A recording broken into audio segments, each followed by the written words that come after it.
बहुत समय पहले कश्मीर के एक गांव में एक किसान और उसकी पत्नी रहते थे।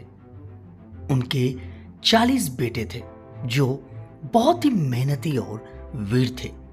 ये सभी भाई आपस में बहुत प्यार करते थे और हमेशा एक दूसरे की मदद करते थे।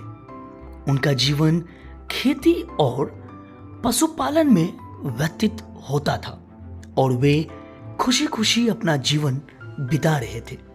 एक दिन गांव में एक भयानक राक्षस आ धमका जिसने गांव के लोगों को बहुत परेशान किया। राक्षस ने गांव की फसलें बर्बाद कर दी और लोगों को अपनी जान बचाने के लिए भागने पर मजबूर कर दिया।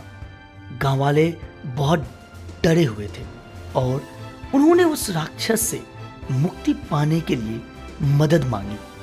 40 भाइयों ने गांव वालों की इस समस्या को सुना और उन्होंने राक्षस का सामना करने का निश्चय किया। वे सभी अपने हथियार लेकर राक्षस से लड़ने के लिए निकल पड़े। उन्होंने अपनी रणनीति बनाई और पूरी ताकत से राक्षस पर हमला कर दिया। उनकी वीरता और साहस के सामने राक्षस टिक नहीं सका और अतः हार गया। लेकिन यह लड़ाई इतनी आसान नहीं थी। राक्षस ने भी 40 भाइयों का सामना करते हुए पूरी ताकत लगा दी थी। इस लड़ाई में 40 भाइयों ने अपनी जान की परवाह किए बिना गांव की रक्षा की। वे सभी भाई वीरगति को प्राप्त हो गए, लेकिन उन्होंने गांव वालों को राक्षस के आतंक से मुक्त दिला दी। गांव वाले 40 भाइयों के इस बलिदान को कभी नहीं भूल पाए। उन्होंने उन भाइयों की स्मृति में उस पहाड़ी का नाम 40 भाइयों की पहाड़ी रख दिया।